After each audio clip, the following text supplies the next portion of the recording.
And definitely I can say livestock produce is the alternative to combat the malnutrition and hunger. So mainly I'm a veterinary scientist, animal scientist. I'm a veterinarian working on this livestock produce. Speaking on the food sovereignty, mainly innovation sector, intersection of technology, quality and production aspects. So this is a livestock produce. So far enough discussion happened on milk, meat and other issues. So the food sovereignty, definitely the livestock produce is going to help us. So I'm going to present some of the technological interventions for enhanced productivity, and also we have done some research keeping the eco-friendly animal production also into consideration. So I'll be talking on this also. And other aspect is total global is looking for some of the quality issues. It's not the enhancement. Earlier we were trying for the quantification. Now we are looking for the quality. The quality mainly the food allergens. So the presentation was speaking on the contradiction of some of the use of some of the milk and milk products. Third, so the allergens and mainly the antimicrobial residues that's really working now throughout the globe is working on these contaminants. I'm going to speaking on this. So the intersectional process, so while we are enhancing the productivity with various technologies, there is a conflict exists. What exactly those conflicts? We will discuss on these issues. I'm using the FAO data, latest data, and also IFRI, International Food Policy Research Institute, where they're going to organize one conference, which I'm going to attend the next day, tomorrow. You see, this is the prevalence of undernourishment in the total population in the entire globe. So less than 5%. So the picture is very rosy, isn't it? But it's going to be worse in future.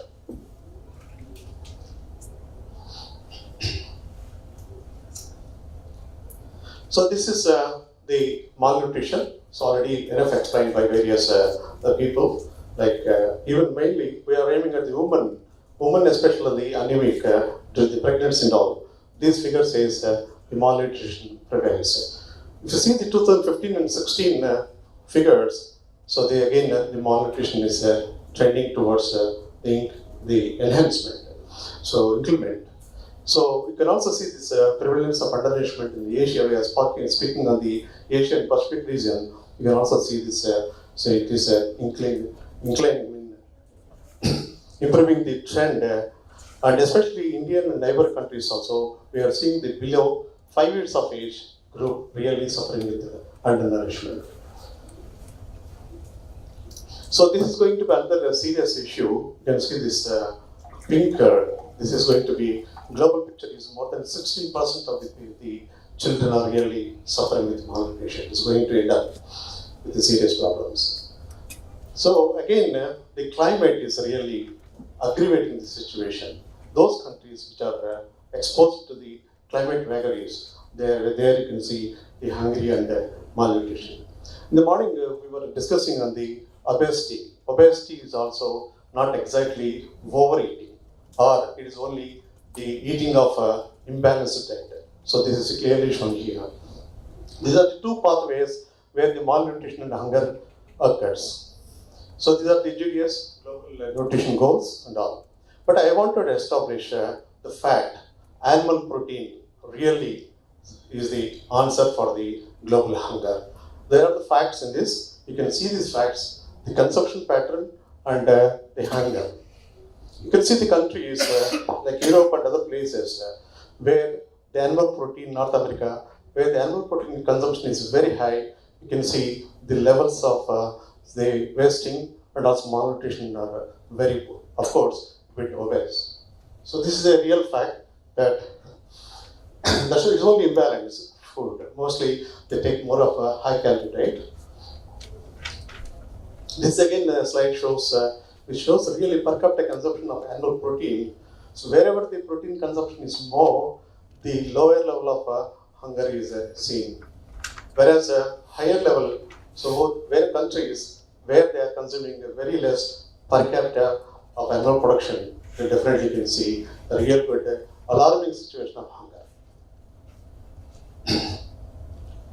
So this is for some of the commercials, industries, this is going to be the future. The future is not for the grains, the future is for the animal produce. So the figure shows, the projection shows, 2018-30 also shows there is enough marketability and need for the fresh dairy rather than the other products. So this also concerned to the most of this economy and also attitude of the citizens of various countries. You can see most of the developed countries, they have very little attitude towards the spending of towards the food. Whereas you can see the Pakistan-like countries, they spend more towards their food material. So this attitude should be taken into consideration for the future needs. Those who has got attitude spending more towards their food and other consumption, they are really suffering with malnutrition and hunger.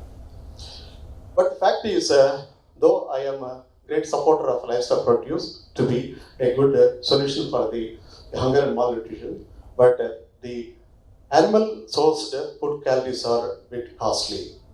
You can see the egg is 10 times as costly as cereals. This is a fact also should keep in mind. So this other picture shows the meat consumption generally increases with the higher income group. What I can summarize in this, so the economy and also the animal protein always go in a way, they hand in hand. You can see these are the countries where the highest consumption of animal protein is in 19.4 million tons of protein being used in various countries, mostly pork, beef, and also dairy products. This is the latest scenario of animal protein consumption by various countries in the globe. Understanding this, the trends, let us see the trends of the milk production. So the milk production is static in most of the countries except China. China is picking really well in terms of yield growth. There is a difference between inventory growth and yield growth. Inventory is related to technologies, whereas you can see the yield is productivity. The productivity is very high in some places like China, whereas in India we are static and we are managing with the inventory. Somebody was mentioning about the cow milk, then buffalo milk, then of course sheep and goat milk.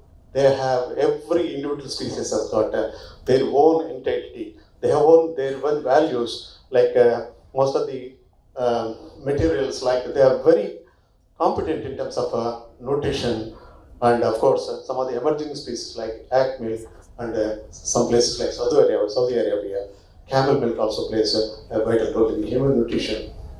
This is the basic information about some of the selected dairy products and the nutrition of various things. The morning we had enough discussion on this product. In Indian system, both curd, if madam is there, I would like to clarify. The Indian system, curd and yogurt are the synonyms, common names, but yogurt is different. So globally, yogurt is different, coffee is different, the curd is different. This is yogurt. How this is made? It's a semi-solid food, and this is the picture. And Greek yogurt is very famous throughout the world. So this is how the starters are added. It's in a correct combination. Then only the yogurt is produced, and she says that curd is contraindicated and yogurt is contraindicated. This is the fact. WHO recently released a very important fact that there is inverse correlation between yogurt intake and type 2 diabetes. If you eat at least yogurt once in a day, that is going to reduce 40% of your cardiovascular disorders. This is a report from the WHO. Enough scientific studies are proving that.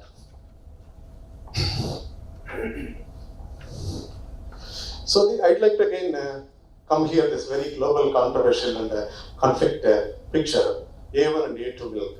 I think if I can really present this topic, that really helps this forum.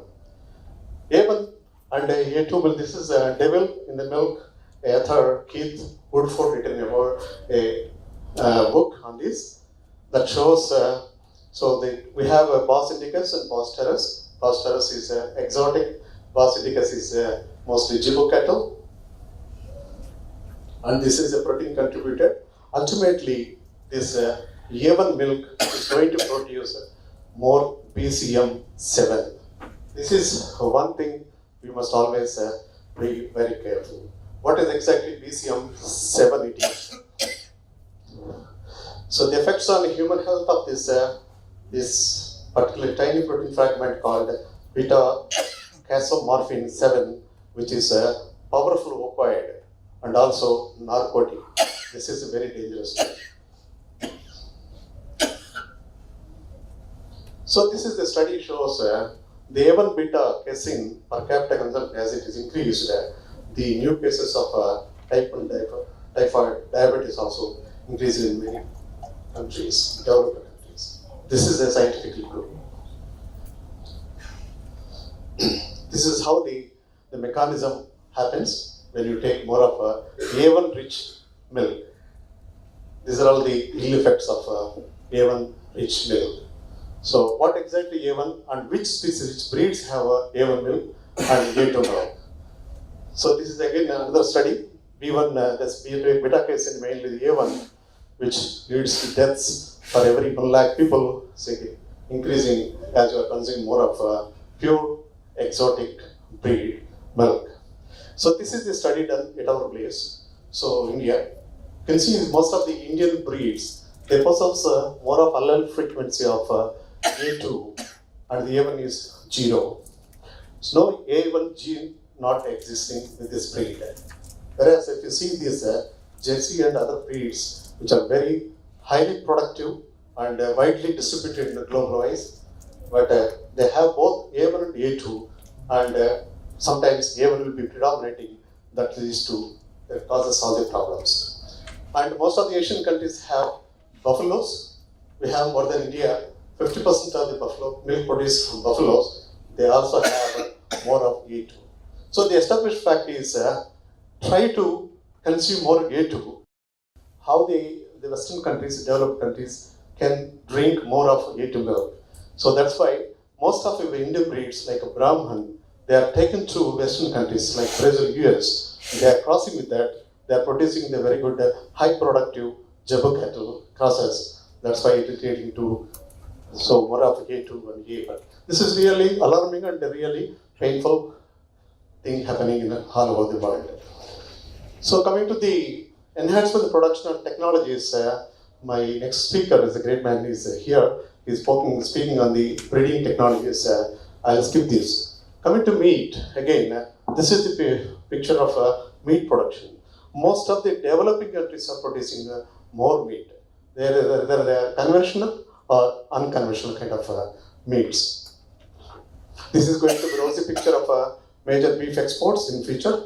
And this is the meat consumption pattern all over the country, all over the globe. You can see this, the meat consumption is definitely enhancing. Pork production in Asia, so China is the number one. So what exactly the misnomer again? So really, whether these animal products really meeting the nutrients or requirement. This is RDI or AI, that is recommended dietary intake for average people like 31 to 50 years of age. So meat only can meet all the requirements. If you really eat meat and animal products, that really substantiate all your requirements, right from growth, maintenance, production level also. These are major micronutrients. Enough picture. Again, nutrient composition is very rosy. Fat and cholesterol, everything is it's a complete diet. So what innovations we have done? So the reproductive technologies like try to enhance the productivity animal by enhancing the genetic material. So the first 2-3 generations technologies are over. Now we are looking for the 4th generation. R&D, that's a nuclear transfer, transgenic and cloning, and also stem cell biology. These are the I request all these scientists who are here, especially the breeding technologies, you just concentrate on the fourth generation. They are the real solution for the future enhancement of the genetic material of the livestock. And this is, of course, commercially this is proven that use of unisexual semen. You know, all of these animal scientists are here. The animals are artificially inseminated using the superior germ plasm. But if you always inseminate, you can expect 50% of the male cows, 50% of the female cows. But you can expect by this using unisexual semen, you can expect more than 90% of the females only. So that you can produce only the milk. And the males can be used for the reproduction.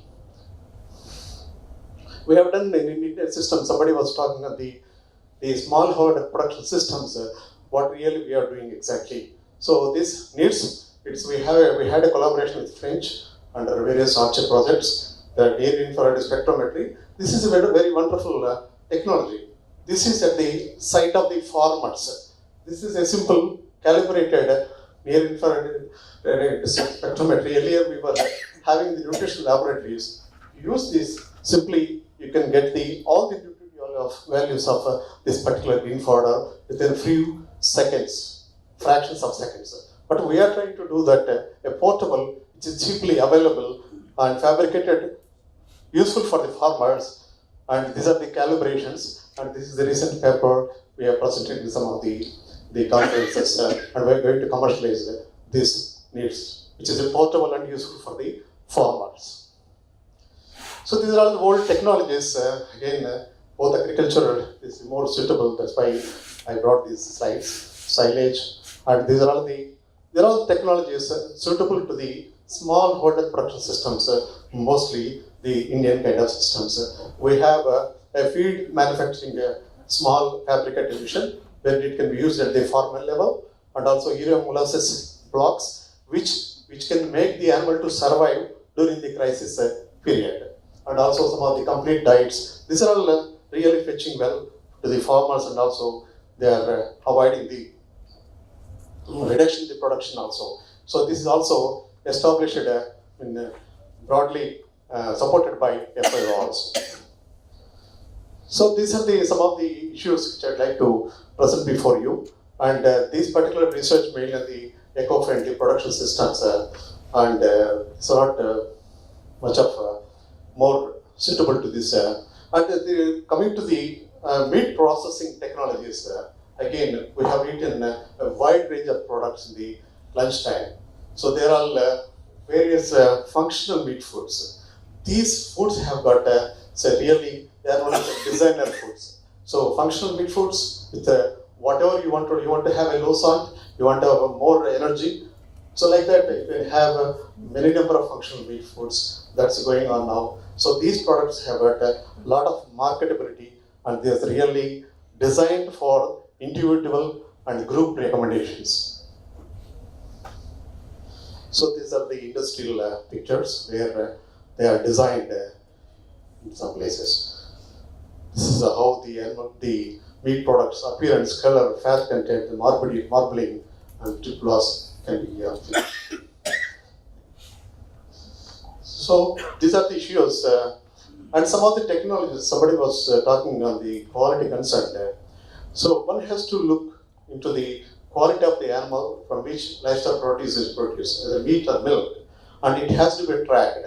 Nowadays, this livestock identification and trace back system. So you inject a microchips to the animal and observe all its movement. Thereby, you'll be understanding how many milligrams of antibiotic is given to that. So thereby, that animal is suitable for export. So that kind is now reaching to even a village level. That is the scenario now. So the alarming issue is quality part. This is everybody's worry. You can see this largest 5 consumers of antimicrobials. It's not we are consuming milk, the microbes, antimicrobes, antibiotics. The animals are very susceptible for many diseases. In order to protect them, large doses of the antibiotics are given to the animals. They will remain in the animal, and the animals suffer, and also it segregates into the milk, meat and all. We are consuming without proper pasteurization. That leads to we are also becoming immune, and we are reaching the top level spectrum of antibiotics. Even if you give it, you will not get any kind of result out of that. So this is a very serious issue now. AMR, OAE is looking for this, establishing a large number of laboratories in every country, every village, every district to understand what are the antimicrobials. These are the maximum residual limits, but if you see the latest data, they are really alarming all over the globe. They are going to cause a lot of influence on the animal and as well as human health also.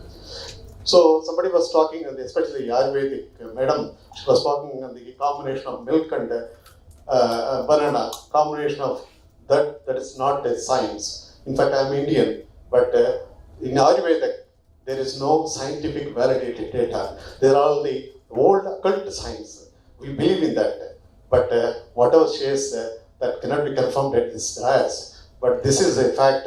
The lactose intolerance and food allergens, it's most commonly prevail for the young, especially below 1 year age. That's why even for my son, I gave soya milk instead of cow milk. So these are the issues. So considering all these issues, I'd like to again, my friend was mentioning about the water footprints. So we have to enhance the production of the animal for the welfare of the ourselves. For every 1 kg of meat milk production, so much of water is used. I'm not a vegan. I'm not campaigning for veganism. But if you touch any vegan volunteer, he says this fact: why do you synthesize the animal and produce and use a lot of water for production of meat? You don't synthesize whatever available naturally. You try to eat it. But these are the facts. So with this conflict of the enhancement of production, quality concern, and also livestock produce, an alternative for the is a real solution for the hunger and malnutrition. I would like to conclude that animal source food is the only answer for the global hunger and malnutrition. For that, everybody should try for the technological interventions which enhances productivity. But to see that conflict, you try to avoid you also check for the quality concern while enhancing the production. With this, I'd like to thank the chairman, all guys here for supporting.